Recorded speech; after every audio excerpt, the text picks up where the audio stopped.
From the Perfection Auto Works Studios, this is the John C. Scott Political Forum, now in our 32nd year of continuous political talk, with his former city councilman of the city of Tucson, Rodney Glassman, who is now a candidate for Attorney General of the state of Arizona. Rodney, how are you? Doing great, John. Thank you for having me on. I really appreciate it. What motivates you? You ran a campaign against John McCain. You ran for Corporation Commission, Maricopa County office, and obviously now for Attorney General. What motivates you to continue to try to win a public office? Well, John, for me, it's about serving the community, and it's about protecting our way of life. It's been quite a number of years since you and I were together in Tucson. I just turned 44 last weekend, and I'm now an Air Force prosecutor, major in the United States Air Force JAG Corps as a reservist assigned on the active duty side. So I've prosecuted drug dealers and financial crimes and protected victims of sexual assault, and I'm also a private attorney here in Phoenix, practicing at a law firm, Buse, Gilbert, McGroder, where I do corporate law and high-stakes litigation. We now have two little girls that are 11 and 9, and frankly, I'm running for Attorney General because I know the job of Attorney General is to protect you and your family and candidly, our family from the government. And with everything that's been happening back in Washington, D.C. with Joe Biden, ignoring illegal immigration, here at home, with almost the doubling of our state income taxes in the city of Phoenix where we live, with the defunding of the police, and the recent attacks on our schools and our kids when it comes to focusing on the issues like reading, writing, and math instead of, human sexuality and critical race theory. I decided with my wife that it was time to put the practice on hold and run for a job where we can protect ourselves from that government. It seems like there are, of course, 6 candidates running as Republicans for the nomination for Attorney General for the GOP. And so much of this is centered around the elections of 2020. Do you doubt that there was a win by Biden in the state of Arizona, or is that still up in question in your mind? Well, John, I want to address your question squarely, which is that of elections in Arizona. And candidly, I'll be frank, our current Attorney General, prior to the November 2020 election, was not enforcing the laws that we already have on the books. In Arizona, we already have a law that says you have to have 2 valid forms of ID to register to vote. And who's in charge of enforcing it? It's the Attorney General. And we already have a law on the books that says that ballot harvesting is prohibited. Who's in charge of enforcing that one? The Attorney General. And we already have a law on the books that says that every county is supposed to manage and audit its permanent early voting list. And who's in charge of enforcing that? It's the Attorney General. And prior to November 2020, 6 months prior to November 2020, the Attorney General was not enforcing the laws that we already have on the books. If you visit my website, you'll see a piece that I had recently in the Washington Times, and the title is Mark Brnovich, Do Your Job. So was there fraud in 2020? The answer is yes, but there was also an unconstitutional ballot initiative on the ballot in 2020. The teachers union spent $25 million. 50,000 teachers went door to door to double our income taxes. And because the Supreme Court, candidly, with one of my opponents on it before he resigned because he had finished his pension, he was on it at the time. That Supreme Court, prior to the election, allowed that unconstitutional ballot initiative to stay on the ballot. So $25 million, 50,000 teachers going door to door. And then once he resigned, the new Supreme Court said, no, this is unconstitutional, and tossed it off. So there was a lot of things that impacted the 2020 election, including fraud, including an unconstitutional ballot initiative. But I will push back on your comment, John, that it seems to be the issue that's taking hold in this 6-way Attorney General's race. Candidly, the number one issue impacting Arizona and the number one issue that I'm talking about is illegal immigration.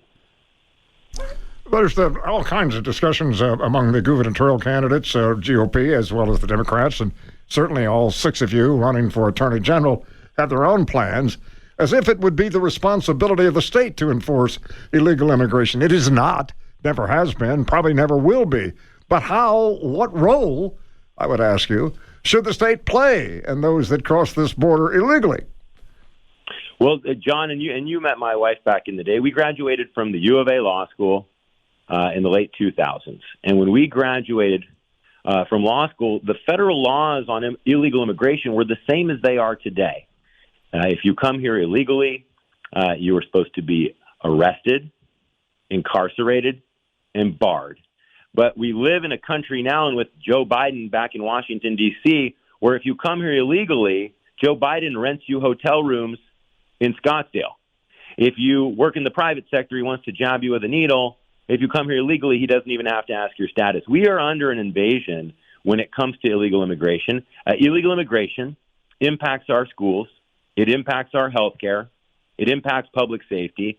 And if the federal government isn't going to do its job, then the state can and should. And that means the state legislature, the Arizona state legislature, needs to pass Arizona immigration laws that allow our local law enforcement to arrest, incarcerate, and deport. But that also means we need an attorney general, specific to your question, what's the AG's job?